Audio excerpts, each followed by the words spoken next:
माऊलींच्या पवित्र निरास्थानानंतर पादुकांना शाही नैवेद्य दाखवण्याची प्रथा आहे। संत ज्ञानेश्वर माऊली संस्थानच्या वतीने हा नैवेद्य देण्यात येतो। तर निरास्थानानंतर पादुकांना शाही नैवेद्य अर्पण केला जातो। ही प्रथा पूर्वापारपासून चालत आलेली आहे।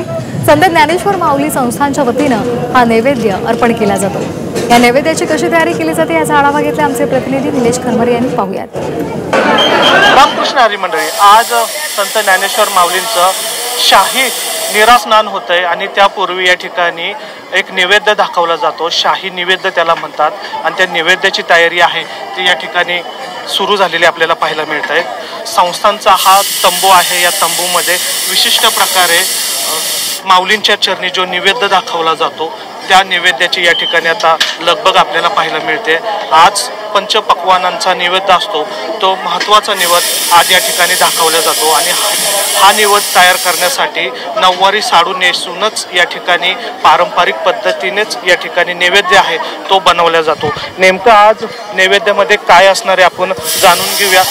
मावशी, रामकृष्ण हरी मावशी, आजचा दिवस फार महत्त्वाचा आहे। आज आपण शाही नैवेद्य बनवताय, नेमकं नैवेद्य कसं बनवलं जातो आणि त्याची परंपरा काय आहे?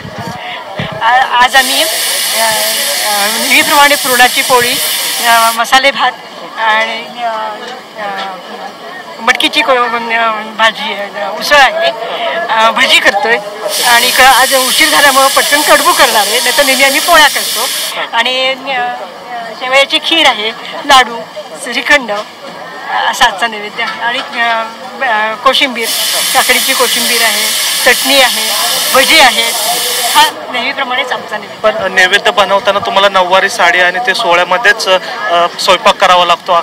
नाही, ते आम्हीच परंपरा पाडलेली आहे की ते सोहळ्यात असले की जरा स्वच्छ वाटतं ना, आपण सगळीकडे जाऊन येतो मग ते बरं वाटत नाही। जरा सोहळ्याची तेच ते आपण कपडे वापरले की सोहळ्याचे त्यातल्या हे झाले की आम्ही अशा जेवत नाही या साडीवर, म्हणजे मग ती परत साडी चालते सोहळ्याची। माझी पुण्य आई ती कराड नगरीमध्ये राहते। कराड नगरी हे गाव संत सखूचं आहे। संत सखूच्या पुण्यामुळे आम्हाला हा नैवेद्य मिळाला असं आम्हाला वाटतं।